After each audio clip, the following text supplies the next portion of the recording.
उपमुख्यमंत्री एकनाथ शिंदे, अजित पवार आणि भाजपचे प्रदेश अध्यक्ष चंद्रशेखर बावनकुळेंमध्ये बैठक होतीये। विधिमंडळातील एका कक्षात तीनही नेत्यांमध्ये बैठक होत असल्याचं पाहायला मिळतंय।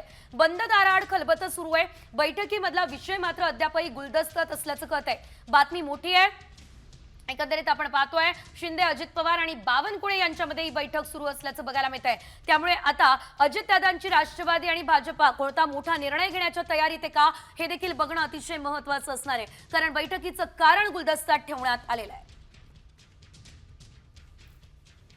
कॉमस्कोर नुसार आता isakal.com आहे देशातील नंबर 1 ची मराठी न्यूज वेबसाईट। प्रत्येक अपडेटसाठी isakal.com ला नक्की भेट द्या।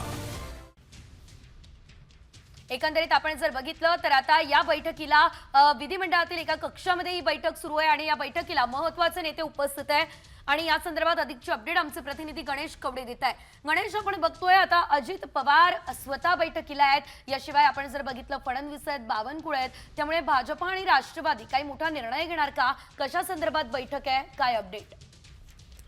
नक्कीच काल एक मंत्र्यांचा आहे तो राजीनामा घेतल्यानंतर विधानभवनाच्या एका कक्षामध्ये आहे ही महत्वाची बैठक पार पडताना पाहायला मिळते। यामध्ये भाजपचे सदस्य चंद्रशेखर बावनकुळे, उपमुख्यमंत्री अजित पवार आणि उपमुख्यमंत्री एकनाथ शिंदे हे तिन्ही प्रमुख नेत्यांमध्ये आहे ती चर्चा सुरू असल्याचं माहिती मिळते। मात्र नेमकी आता ही चर्चा कशा संदर्भात आहे हे याचं कारण आहे ते आता काही स्पष्ट झालं नाही। मात्र काल जेव्हापासून राजीनामा झाला त्यानंतर समन्वय समितीची एक महत्वाची बैठक पार पडली, तर दुसरीकडे आता या तीन प्रमुख नेत्यांमध्ये देखील आता बैठक पार पडते।